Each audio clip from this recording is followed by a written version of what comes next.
सेना में अधिकारी बने, NDA, CDS, air force, navy, army की कॉम्पिटिटिव एग्जाम में निश्चित सफलता के लिए आए भारत अकेडमी, छात्र संघ चौराहा, गोरखपुर। कॉल 9336549184।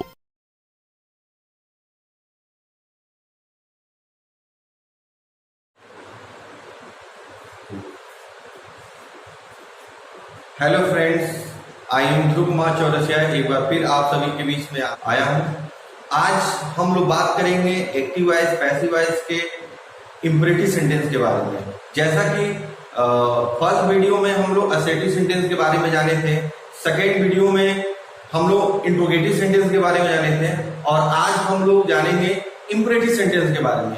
क्योंकि इंपरेटिव सेंटेंस से एग्जाम में बहुत ही ज्यादा क्वेश्चन पूछे जाते हैं, चाहे वो एसएससी का एग्जाम हो, चाहे वो एयरफोर्स का एग्जाम हो, चाहे वो एनडीए का एग्जाम हो, सीडीएस का एग्जाम हो, बैंक का एग्जाम हो, ठीक है। कोई भी एग्जाम जो होते हैं वहां पे एक्टिव वॉइस, पैसिव वॉइस के क्वेश्चन आपसे पूछे जाते हैं। यहां तक कि आईएएस, पीसीएस के सीसेट के एग्जाम में भी आपसे एक्टिव वॉइस, पैसिव वॉइस के बारे में पूछे जाते हैं, ठीक है। टेट के एग्जाम में भी पूछे जाते हैं, सीटेट के एग्जाम में भी पूछे जाते हैं। तो एक्टिव वॉइस, पैसिव वॉइस में मैंने पहला वीडियो दिया था, दूसरा भी वीडियो दिया था, और आज थर्ड वीडियो मैं देने जा रहा हूं, जो कि बहुत ही इंपॉर्टेंट है इंपरेटिव सेंटेंस। इसको ध्यान से पढ़िएगा, ध्यान से समझिएगा, क्योंकि एग्जाम में एटलीस्ट वन क्वेश्चन आपसे जरूर पूछे जाएंगे, कम से कम एक क्वेश्चन आपसे जरूर पूछे जाएंगे। और एग्जाम में हमारे लिए हर एक क्वेश्चन क्या है, इंपॉर्टेंट है। हमारे लिए एक एक क्वेश्चन इंपॉर्टेंट है, क्योंकि एक नंबर से कोई बच्चा सिलेक्शन होने से उनका रुक जाता है, किसी बच्चे का हो जाता है, किसी का नहीं होता है। तो वन नंबर बहुत बड़ा फैक्टर है हमारी लाइफ के लिए, इसीलिए एक एक क्वेश्चन करना है। इसलिए इंपरेटिव सेंटेंस को भी ध्यान से सुनिएगा, देखिएगा। मेरा वीडियो पूरा शुरू से अंत तक जरूर देखिएगा, क्योंकि इंपरेटिव से संबंधित जो भी कंफ्यूजन होंगे वो सारे दूर हो जाएंगे इस वीडियो के माध्यम से। आइए देखते हैं। तो आज हम लोग पढ़ेंगे एक्टिव एंड पैसिव वॉइस के बारे में, जो कि इंपरेटिव सेंटेंस है। क्या है? इंपरेटिव सेंटेंस, ठीक है। इंपरेटिव सेंटेंस कौन कौन से होते हैं? ऑर्डर वाले होते हैं, जहां पे आदेश दिए जाते हैं, एडवाइस जहां पे सलाह दिया जाता है, रिक्वेस्ट जहां पे प्रार्थना किए जाते हैं, और सजेशन जहां पे सुझाव दिया जाता है, ठीक है। तो ये सारे सेंटेंस जो होते हैं, ऑर्डर वाले, एडवाइस वाले, रिक्वेस्ट वाले या सजेशन वाले, सारे इंपरेटिव सेंटेंस के अंदर आते हैं, ठीक है। लेकिन उसके आगे बढ़ने से पहले आपको एक ट्रिक याद रखना है। मैंने जैसा कि फर्स्ट सेकेंड दोनों वीडियो में बताया था, वर्ब का फर्स्ट फॉर्म होगा तो उसके लिए बी प्लस वर्ब का थर्ड फॉर्म, अगर जरूरत पड़ी तो बी की जगह पे इज, एम, आर का यूज करेंगे, ठीक। वर्ब का यदि सेकेंड फॉर्म दिया गया हो तो हम वाज, वर्ब प्लस वर्ब के थर्ड फॉर्म का प्रयोग करेंगे इसकी जगह। यदि वर्ब के थर्ड फॉर्म का प्रयोग किया गया है तो हम वर्ब के थर्ड फॉर्म के प्लेस पे बी प्लस वर्ब का थर्ड फॉर्म का प्रयोग करेंगे पैसिव वॉइस चेंज करते समय। उसी तरह यदि वर्ब का फोर्थ फॉर्म यानी आईएनजी फॉर्म दिया गया हो तो हम उसके प्लेस पे बीइंग प्लस वर्ब के थर्ड फॉर्म का प्रयोग करेंगे, ठीक है। इसको थोड़ा ध्यान रखिएगा। तो सबसे पहले हम एक एक करके देखेंगे ऑर्डर वाले सेंटेंस। ऑर्डर वाले सेंटेंस, इनका स्ट्रक्चर क्या होता है एक्टिव वॉइस में? वर्ब का फर्स्ट फॉर्म और ऑब्जेक्ट। यदि किसी भी कोई ऐसा सेंटेंस जिसमें वर्ब का फर्स्ट फॉर्म हो और ऑब्जेक्ट दिया गया हो तो समझ जाइए वो सेंटेंस क्या होगा, इंपरेटिव सेंटेंस में होगा। क्या होगा?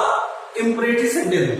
यदि वर्ब का फर्स्ट फॉर्म और ऑब्जेक्ट दिया गया हो तो तुरंत आपके दिमाग में आना चाहिए कि सेंटेंस क्या है, इंपरेटिव सेंटेंस में। यदि इंपरेटिव सेंटेंस में तो कौन सा हो सकता है? ऑर्डर वाला, क्योंकि कभी कभी सजेशन वाले, एडवाइस वाले भी होते हैं, हम आगे डिस्कस करेंगे। लेकिन हम सेंटेंस को पढ़ के देखेंगे। यदि आपको आदेश का बोध हो रहा है इसका मतलब वो क्या है, ऑर्डर वाले। तो हम देखेंगे यदि इसको इस तरह के स्ट्रक्चर दिया गया हो और हम पैसिव वॉइस बनाते हैं तो उनका स्ट्रक्चर क्या होता है पैसिव वॉइस का?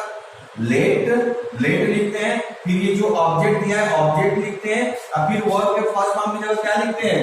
बी प्लस वर्ब का थर्ड फॉर्म, यानी बी प्लस वर्ब का थर्ड फॉर्म। ये आपका पैसिव वॉइस बन गया, ठीक है। आइए एग्जाम्पल देखते हैं। एग्जाम्पल के थ्रू एक्टिव वॉइस यदि दिया हो, जैसे ये कहा जाए, bring a glass of water. जब इसको पैसिव वॉइस में बदलेंगे, देखिए वर्ब का फर्स्ट फॉर्म है, ये पूरा ऑब्जेक्ट दिख रहा है इसी स्ट्रक्चर में, दिख रहा है ना। तो पैसिव वॉइस बदलेगा तो सबसे पहले क्या होगा, लेट, फिर ऑब्जेक्ट क्या होगा, और ग्लास ऑफ वाटर, और फिर क्या होगा, बी, फिर क्या होगा, वर्ब का थर्ड फॉर्म, ब्रिंग का थर्ड फॉर्म क्या होगा, ब्रॉट, BROUGHT, ब्रॉट। तो क्या हो गया इसका पैसिव वॉइस, लेट और glass of water be brought. ठीक है, तो इस कॉन्सेप्ट को याद रखिएगा। यदि वर्ब का फर्स्ट फॉर्म दिया गया हो और ऑब्जेक्ट दिया गया हो तो ये सेंटेंस ज्यादातर ऑर्डर वाले होते हैं। अगर ऑर्डर वाले होंगे तो उनको कैसे बदलेंगे, let plus object plus be plus verb के थर्ड फॉर्म। जैसे एग्जांपल दिया है, ब्रिंग और ग्लास ऑफ वाटर, इसको बनाएगा लेट और glass of water be brought, right.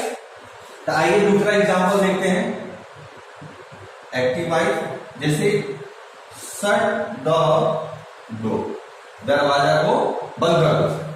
तो इसका पैसिव वॉइस क्या होगा, let the door be shut, यानी शट का first form, second form, third form same होता है, शट शट शट।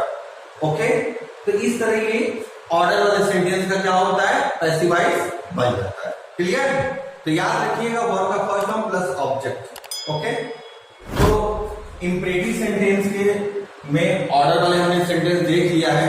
अब हम लोग देखेंगे एडवाइस और सजेशन वाले, एडवाइस और सजेशन। तो देखिए जो सजेशन वाले वाक्य होते हैं, ठीक है, उनका भी स्ट्रक्चर वही होता है जो ऑर्डर वाला था, उनका भी स्ट्रक्चर क्या होता है, वही होता है जो ऑर्डर वाला। ऑर्डर वाले में क्या था, वर्ब का फर्स्ट फॉर्म प्लस ऑब्जेक्ट, और सजेशन वाले वाक्य भी क्या होते हैं, वर्ब का फर्स्ट फॉर्म प्लस ऑब्जेक्ट होता है, दोनों सेम होते हैं। इसीलिए मैंने बोला है उसको थोड़ा सा रीड करके पढ़ना होगा, थोड़ा मतलब समझना होगा। यदि आप समझ गए तो ठीक है, ठीक है, नहीं तो आप उसको आसानी से ऑर्डर के अनुसार बना लीजिए अगर प्रॉब्लम हो रही है तो। ठीक है, तो वर्ब का फर्स्ट फॉर्म प्लस ऑब्जेक्ट दोनों सेम है। तो यहाँ पे सेंटेंस पढ़ के देखेंगे, यदि सजेशन वाले होंगे तो object plus should plus be plus verb का थर्ड फॉर्म का प्रयोग करेंगे, बनाएंगे। यदि सजेशन वाले नहीं होंगे, ऑर्डर वाले होंगे तो लेट से बनाएंगे। अभी मैंने ऊपर बताया लेट वाली कंडीशन। तो एग्जाम्पल के थ्रू इस चीजों को समझते हैं। जैसे यहाँ कहा गया है एग्जाम्पल नंबर 1, एक्टिव वाली, यानी लव योर कंट्री। देखिए लव वर्ब का फर्स्ट फॉर्म है, योर कंट्री क्या है, ऑब्जेक्ट, बिल्कुल उसी स्ट्रक्चर से वर्ब का फर्स्ट फॉर्म प्लस ऑब्जेक्ट। लेकिन यहाँ पे सजेस्ट किया जा रहा है, किसी को सुझाव दिया जा रहा है कि आपको अपने देश से क्या करना चाहिए, प्रेम करना चाहिए। लव योर कंट्री, आपको अपने देश से क्या करना चाहिए, प्रेम करना चाहिए। तो ऐसे से यानी यहाँ सुझाव दिया गया है, ऑर्डर नहीं दिया गया। ऑर्डर का मतलब आपको फॉलो करना ही है, लेकिन सजेशन का मतलब आपके ऊपर डिपेंड करता है आप उनकी चीजों को फॉलो करते हैं या नहीं करते हैं।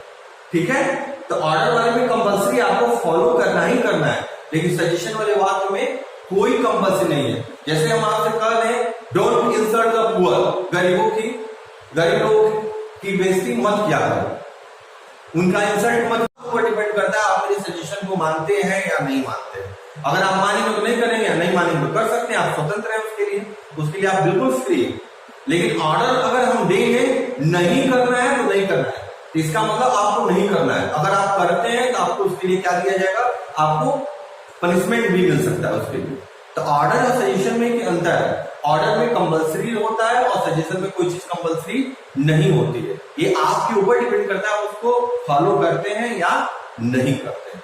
ठीक है, तो लव योर कंट्री, अपने देश से प्यार करो, आपको अपने देश से प्यार करना चाहिए। तो ऐसे सेंटेंस जब पैसिव वॉइस बनाते हैं क्या होगा, your country should be love, क्योंकि सजेशन वाले वाक्य है इसलिए शुड का प्रयोग कंपल्सरी है। तो याद रखिएगा सजेशन वाले वाक्य में वर्ब का फर्स्ट फॉर्म प्लस ऑब्जेक्ट होता है और इसमें शुड का प्रयोग कंपल्सरी होता है। ठीक है, आइए एक और एग्जांपल देखते हैं, समझते हैं। डोंट इंसल्ट द पुअर, तो इसको जब पैसिव वॉइस बनाएंगे क्या करेंगे, ये देखिए वर्ब का फर्स्ट फॉर्म है, ये ऑब्जेक्ट है, ये सेंटेंस निगेटिव भी है, निगेटिव सेंटेंस भी है, इस बात को ध्यान रखिएगा। क्या होगा, the poor should not be insulted. Okay, तो क्या लिखा है, डोंट इंसल्ट द पुअर, यानी the poor should not be insulted. ठीक है, तो इसका पैसिव वॉइस क्या हो जाएगा, the poor should not be insulted. Not का प्रयोग देखिए निगेटिव था इसलिए नॉट का प्रयोग किया गया। ठीक है, अगर किसी को नॉट नो से कंफ्यूजन होगा तो हमको कमेंट बॉक्स में लिखिएगा, नॉट नो से संबंधित उसको एक विशेष कॉन्सेप्ट किया जाएगा जो उसको कभी नहीं भूलेगा। ठीक है, अगर किसी को प्रॉब्लम हो हमसे शेयर जरूर करें। ठीक है, तो आइए देखते हैं इंपेरेटिव सेंटेंस के पार्ट में रिक्वेस्ट वाले सेंटेंस। रिक्वेस्ट वाले सेंटेंस कैसे होते हैं, रिक्वेस्ट वाले सेंटेंस में प्लीज या काइंडली शब्द का प्रयोग होगा। देखिए यहां पे वर्ब का फर्स्ट फॉर्म प्लस ऑब्जेक्ट आया है। देखिए इंपेरेटिव सेंटेंस में वर्ब का फर्स्ट फॉर्म प्लस ऑब्जेक्ट आएगा, ऑर्डर वाले सेंटेंस हो, सजेशन वाले सेंटेंस हो। लेकिन रिक्वेस्ट वाले में क्या होगा, आता तो वही है, बस उसके पहले क्या लगा होगा, प्लीज या काइंडली का प्रयोग किया गया होगा। तो जब प्लीज या काइंडली का प्रयोग किया गया होगा तो रिक्वेस्ट वाले सेंटेंस होते हैं। और ऐसे सेंटेंस को पैसिव वॉइस बनाने के लिए क्या करते हैं, प्लीज या काइंडली के स्थान पे यू आर रिक्वेस्टेड टू का प्रयोग करते हैं। क्या प्रयोग करते हैं, यू आर रिक्वेस्टेड टू का प्रयोग करते हैं। याद रखिएगा रिक्वेस्ट वाले सेंटेंस में प्लीज या काइंडली आएगा, और जब पैसिव वॉइस बनाते हैं तो प्लीज या काइंडली के प्लेस पे हम यू आर रिक्वेस्टेड टू का यूज करते हैं। और फिर जो ये वर्ब का फर्स्ट फॉर्म ऑब्जेक्ट दिया गया उसको ज्यों को त्यों क्या करेंगे, उतार देते हैं। पूरे वॉइस के चैप्टर में सिर्फ एक यही वो सेंटेंस है जहां पे वर्ब नहीं बदलता है। वर्ब का फर्स्ट फॉर्म है तो वर्ब का फर्स्ट फॉर्म ही रह जाता है।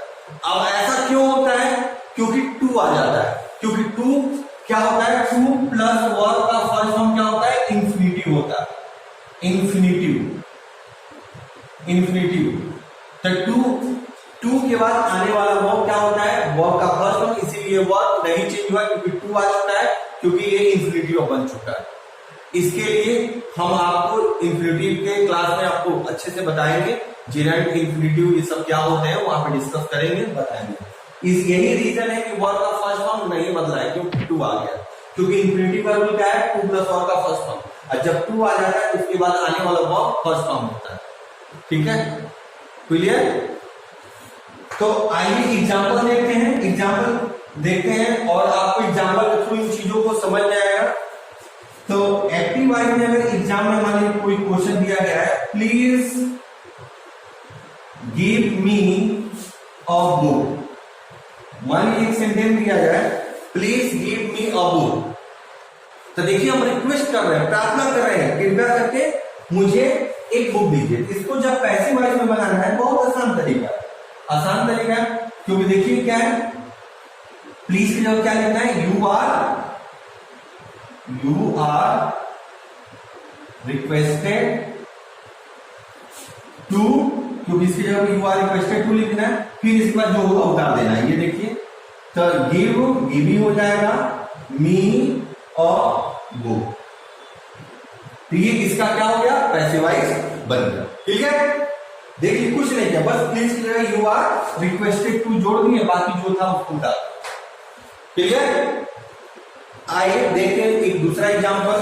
ठीक है, एक्टिव वॉइस जैसे ये कहा जाए, टेक योर सीट प्लीज,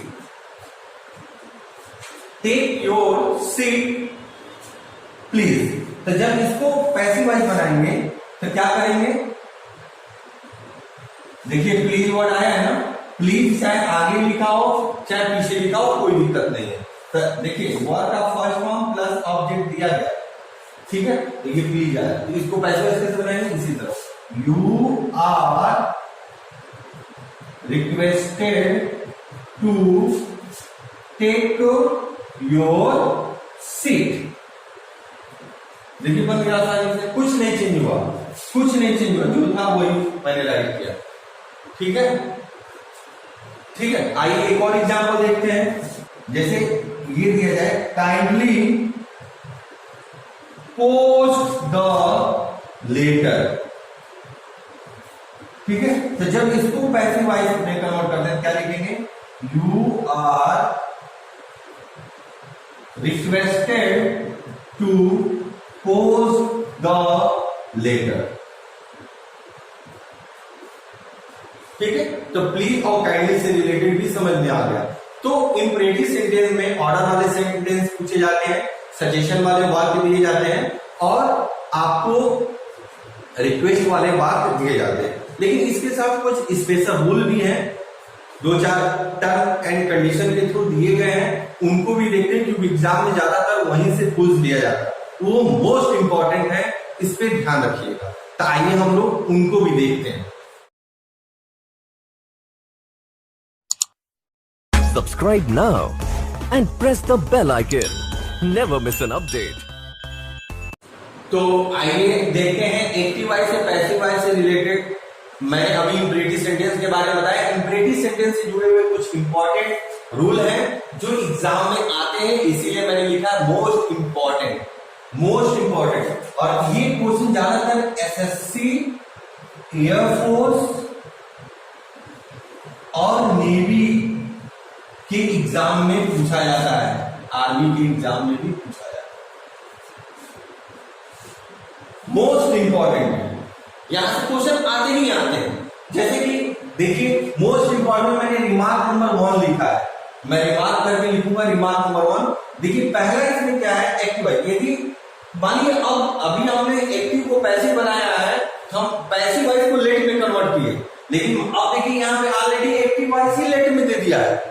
क्या दे दिया गया है, एक्टिव वॉइस ही लेट में दे दिया है। जबकि अभी हम एक ऑर्डर वाले सेंटेंस को एक्टिव से पैसिव बदल रहे थे तो हम उसमें लेट लगा रहे थे पैसिव वाले सेंटेंस में, लेकिन यहाँ पे क्या है, ऑलरेडी क्या है, लेट से ही शुरू है। एक्टिव वॉइस जो दिया है वो लेट से ही क्या है, शुरू है। तो अगर एक्टिव वॉइस लेट से शुरू होगा तो उनका पैसिव वॉइस क्या होगा, ये देखना है। अक्सर मैं देखता हूं कि बच्चे सब एक्टिव वॉइस यदि लेट से देता है तो वो क्या करते हैं, ऑर्डर वाले सेंटेंस में चले जाते हैं, रिवर्स हो जाते हैं। वर्ब का फर्स्ट फॉर्म प्लस ऑब्जेक्ट में उसको कन्वर्ट कर देते हैं, जो कि गलत होने लगता है और जो कि कॉन्सेप्ट सेंटेंस बैठता भी नहीं है।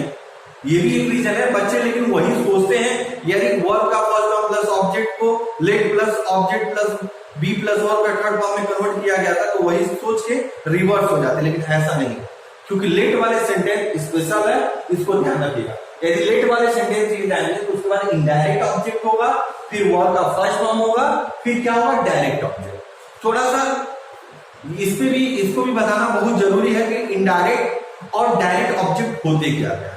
देखिए मोटे तौर पर इस चीजों को अगर समझ लें तो ज्यादा बेटर रहेगा। कभी हम लोग इसके बारे में इनडायरेक्ट डायरेक्ट के बारे में डीपली जान जाएंगे, लेकिन मोटे तौर पे बस ये जानिए, इनडायरेक्ट ऑब्जेक्ट का मतलब हो गया प्रोनाउन, मोटे अक्षर में मैं समझा रहा हूं, ठीक है। और डायरेक्ट ऑब्जेक्ट का मतलब क्या हो गया, नाउन। अब समझ में आ गया होगा मेरी बात, मोटे अक्षर। यानी इनडायरेक्ट ऑब्जेक्ट का मतलब क्या हो गया, प्रोनाउन, चाहे वो मी हो, चाहे हर हो, चाहे अस हो, ठीक है। डायरेक्ट ऑब्जेक्ट का मतलब हो गया नाउन, ठीक है, चाहे वो प्रॉपर नाउन हो, कॉमन नाउन हो, कलेक्टिव नाउन हो, सब अब्स्ट्रैक्ट नाउन हो, ठीक है, मटेरियल नाउन हो, वो सारे हो गए, ठीक है। तो जब हम लोग लेट वाले सेंटेंस में दिया, लेट के बाद इनडायरेक्ट ऑब्जेक्ट आया होगा, फिर वर्ब का फर्स्ट फॉर्म आया होगा, फिर और डायरेक्ट ऑब्जेक्ट आया होगा, ठीक है। तो ऐसे सेंटेंस को जब पैसिव वॉइस बनाते हैं तो क्या करते हैं, लेट को लेट की जगह पे रहेगा, बस करते क्या है, इनडायरेक्ट ऑब्जेक्ट को डायरेक्ट के प्लेस पे लेके चले जाते हैं और डायरेक्ट ऑब्जेक्ट को इनडायरेक्ट के प्लेस पे लेके चले जाते हैं। यानी इसको यहां पर कर देते हैं, इसको यहां पर कर देते हैं। देखिए लेट, अब ये डायरेक्ट ऑब्जेक्ट यहां आ गया, अब फिर वर्ब का फर्स्ट फॉर्म है तो बी प्लस वर्ब का थर्ड फॉर्म लगना ही है, मैंने कॉन्सेप्ट दिया ही है। वर्ब के फर्स्ट फॉर्म की जगह पे बी प्लस वर्ब का थर्ड फॉर्म जब पैसिव वॉइस बदलेंगे तो लगाना ही होगा, ठीक है। तो वर्ब के फर्स्ट फॉर्म की जगह बी प्लस वर्ब का थर्ड फॉर्म लगाना है और ये इनडायरेक्ट ऑब्जेक्ट यहां चला जाए। लेकिन एक चीज मिस हो गया, थोड़ा ध्यान रखिएगा, यहाँ पे बाई का प्रयोग होगा। क्या प्रयोग होगा, बाई का प्रयोग करेंगे, क्लियर। यानी let plus direct object, be plus verb का third form plus by plus indirect object, ठीक है। तो हम लोग जब प्रोनाउन चैप्टर कभी हम लोग पढ़ेंगे उस पर हम लोग डिस्कस करेंगे तो आपको हम वहां पे एक नोट्स देंगे कि लेट और प्रीपोजिशन, लेट और कोई भी प्रीपोजिशन हो, कोई भी प्रीपोजिशन हो, विथ हो, इन हो, टू हो, बाई हो, के बाद आने वाला प्रोनाउन जो होता है वो हमेशा ऑब्जेक्टिव केस में होता है। किसमें होता है? ऑब्जेक्टिव केस में, सब्जेक्टिव केस में नहीं होता। यही कारण है कि इनडायरेक्ट ऑब्जेक्ट यहां पे आई नहीं आ सकता है, मी आएगा, वी नहीं आ सकता, अस आएगा, ही नहीं आ सकता, हिम आएगा। क्लियर? यहां देखिए बाई क्या है? प्रीपोजिशन है, तो प्रीपोजिशन के बाद भी आने वाला प्रोनाउन क्या होगा? ऑब्जेक्टिव ही केस होगा। तो इसको भी थोड़ा ध्यान रखिएगा, बहुत सारे बच्चे सोचते हैं कैसे होगा। तो एक एग्जाम्पल देखते हैं, जैसे ये कहा जाए late me do this work, late me do this work. तो जब इसको पैसिव वॉइस बनाए, देखिए मी क्या है? प्रोनाउन है, तो इनडायरेक्ट ऑब्जेक्ट है, यानी ऑब्जेक्ट एक ये भी हो गया, ठीक है। एक ये दिस वर्क है, क्योंकि ये प्रोनाउन है, तो ये क्या हो जाएगा? ऑब्जेक्ट टू है, ये वर्क का फर्स्ट फॉर्म है।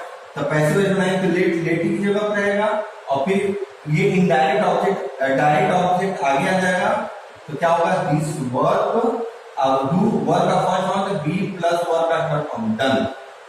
और फिर क्या हो जाएगा? बाई टी, इसका पैसिव वॉइस हो गया, ठीक है। ये इसका पैसिव वॉइस बन गया, यानी let me do this work, let this work be done by me. ठीक है।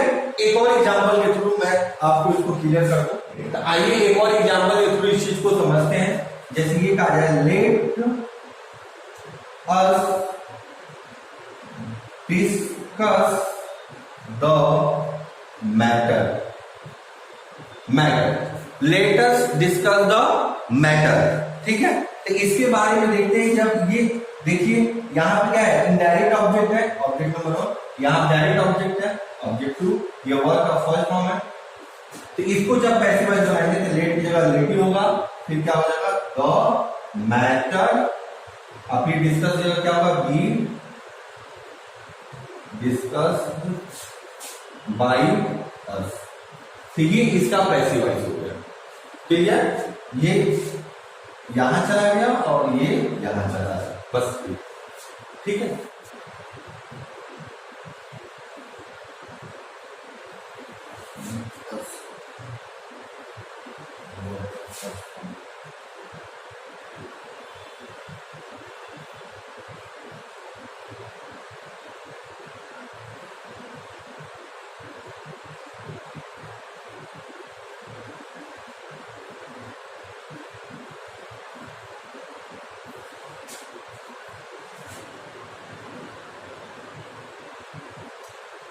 टुगेदर है ना, टुगेदर GTH किसमें टुगेदर लिखे ना, लेट अस टुगेदर सही तो है। क्या टुगेदर? अच्छा यहाँ पे TH किया हुआ है। अच्छा ये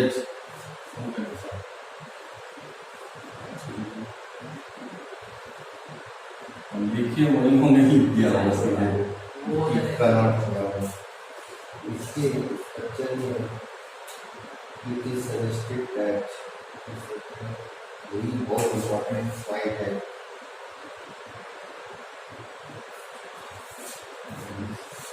अस वाले सेंटेंस हमेशा सजेस्टेड ही आते हैं। Suggested that plus be plus should, फिर वो का फर्स्ट फॉर्म होगा।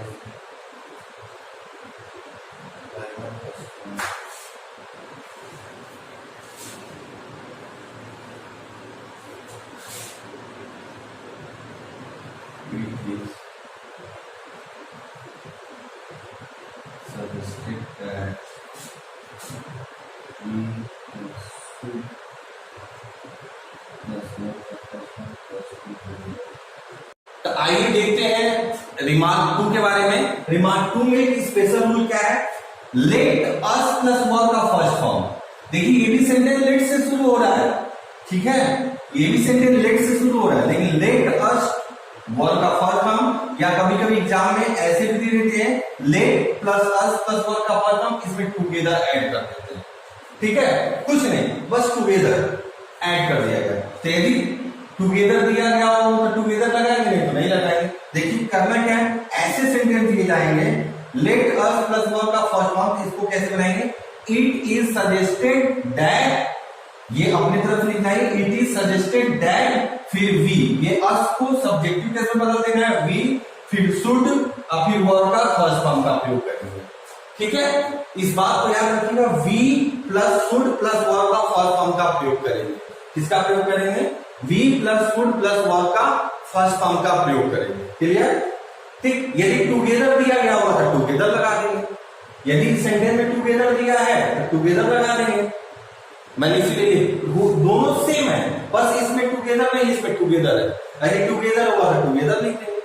ओके, ठीक। लेकिन आप सोच रहे होंगे अभी ऊपर एक रिमार्क दिया गया था लेट वाले में, तो उसको तो डायरेक्ट इनडायरेक्ट ऑब्जेक्ट में चेंज हो रहा था, लेकिन देखिए यहाँ पे केवल इनडायरेक्ट ऑब्जेक्ट है। क्या है, इनडायरेक्ट ऑब्जेक्ट। इनडायरेक्ट में केवल अस के लिए स्पेशल केस है, केवल अस के लिए स्पेशल केस है, और कोई भी इनडायरेक्ट ऑब्जेक्ट नहीं आ सकता इस केस में, मी नहीं आ सकता, हर नहीं आ सकता, हिम नहीं है।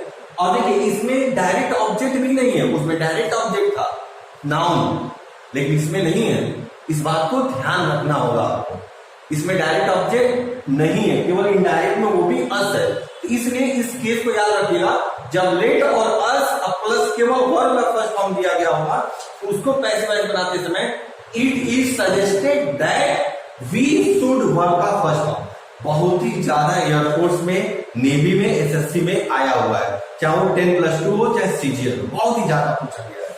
बच्चे कंफ्यूज रहते हैं, इसीलिए इस रूल को ध्यान से समझ लीजिएगा। यदि टुगेदर लगा होगा टुगेदर लगा दीजिएगा।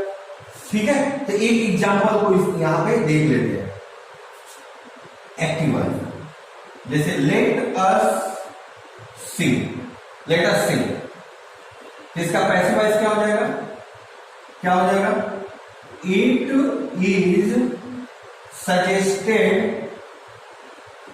दैट, ये तो याद रखना पड़ेगा, यदि केवल इनडायरेक्ट ऑब्जेक्ट है, डायरेक्ट नहीं है अस वाले में, तो इट इज सजेस्टेड दैट जोड़ना पड़ेगा।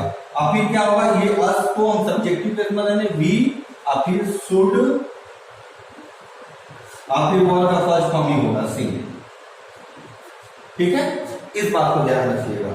ठीक है, इस एग्जाम्पल को लेट अस सिंग को पैसिव वॉइस में जब बदलेंगे क्या होगा, it is suggested that we should sing, it is suggested that we should sing, क्योंकि इनडायरेक्ट ऑब्जेक्ट का प्रयोग नहीं हुआ है, इस बात को ध्यान रखिएगा।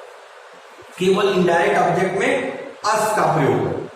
ऊपर वाले में क्या था, इनडायरेक्ट ऑब्जेक्ट कोई भी हो सकता था, चाहे अस हो, हिम हो, हर हो, मी हो, और डायरेक्ट ऑब्जेक्ट का प्रयोग किया गया। ठीक है, लेकिन यहां पे डायरेक्ट ऑब्जेक्ट भी नहीं होगा, डायरेक्ट ऑब्जेक्ट भी नहीं होगा, और दूसरा केवल इनडायरेक्ट में अस का प्रयोग होगा, इसलिए इसको ध्यान रखिएगा। तो एक और एग्जांपल टुगेदर वाला भी दे देते हैं, उसको भी देख लेते हैं। आइए, लेट अस प्ले टुगेदर। ठीक है, तो इसका बहुत आसान है, वही सारी चीजें देखिए। यहाँ पे अस क्या है, ऑब्जेक्टिव केस है, ये कॉम्प्लीमेंट का प्रयोग किया गया है। ठीक है, ऑब्जेक्ट का मतलब हो गया नाउन या प्रोनाउन होना जरूरी है, यहाँ पर ना नाउन है ना प्रोनाउन है। तो आइए देखते हैं, it is suggested that we should play together. Okay, तो लेट अस प्ले टुगेदर, यानी it is suggested that we should play together. ठीक है, तो आइए देखते हैं रिमार्क नंबर 3। कभी कभी बच्चे पूछते हैं, सर ये सेंटेंस उसी फॉर्म में दिख रहा है, वर्ब का फर्स्ट फॉर्म प्लस ऑब्जेक्ट, लेकिन ये सर बन नहीं रहा है। तो हमने अभी बताया ऑब्जेक्ट का मतलब होता है नाउन या प्रोनाउन, इस बात को हमेशा ध्यान रखिएगा। ऑब्जेक्ट का मतलब क्या होता है, नाउन या प्रोनाउन। ऐसा नहीं कि प्रीपोजिशन दे दे तो वो भी ऑब्जेक्ट हो जाए, कंजक्शन दे दे तो वो भी हो जाए, ऐसा कुछ नहीं। ठीक है, आर्टिकल दे दे तो वो भी ऑब्जेक्ट हो जाए, ऐसा कुछ नहीं। ऑब्जेक्ट का मतलब क्या होता है, नाउन या प्रोनाउन का होना जरूरी है। यदि यहाँ पे अगर नाउन या प्रोनाउन दिया गया है, ठीक है, यदि नाउन या प्रोनाउन दिया गया है, ठीक है, तो हम क्या करेंगे, इंपरेटिव सेंटेंस के जो इंपरेटिव सेंटेंस में जो हम लोग एडवाइस वाले सेंटेंस किए थे, सजेशन वाले सेंटेंस किए थे, रिक्वेस्ट वाले किए थे, उसके अकॉर्डिंग करेंगे। लेकिन कभी कभी उसी स्ट्रक्चर में आपको एक कंप्लीमेंट वाले भी मिल जाते हैं। अगर इसको कंप्लीमेंट ना कहें, अगर इसको ये कहा जाए कोई अदर वर्ड दे दिया जाए, क्या दे दिया जाए? अदर वर्ड दे दिया जाए, कोई अदर वर्ड दे दिया जाए, ठीक है, तो कोई अदर वर्ड दे दिया जाए, कोई भी, ठीक है। लेकिन नाउन या प्रोनाउन को छोड़ के, नाउन या प्रोनाउन को छोड़ के, मान लीजिए एडजेक्टिव आ जाए यहाँ पे, एडवर्ब आ जाए यहाँ पे, लेकिन नाउन प्रोनाउन नहीं है। अगर नाउन प्रोनाउन होगा तो फिर इंपरेटिव वाले रूल के अकॉर्डिंग करेंगे। लेकिन नाउन प्रोनाउन छोड़ के कोई अदर वर्ड देता है, चाहे एडजेक्टिव एडवर्ब देता है, तब हम इसमें क्या करेंगे? ऐसे सेंटेंस दो तरह के, या तो ऑर्डर वाले होंगे या तो एडवाइस वाले होंगे। यदि ऑर्डर वाले होंगे तो हम इस सेंटेंस के पहले क्या लगाएंगे? यू आर ऑर्डर टू, ठीक है। यदि एडवाइस वाले होंगे ये, तो उनके पहले क्या लगाएंगे? यू आर एडवाइस टू, ठीक है। तो आइए एग्जाम्पल के थ्रू देख लेते हैं। एग्जाम्पल से आपको ये सारी चीजें क्या होगी? क्लियर हो जाएगी, ठीक है।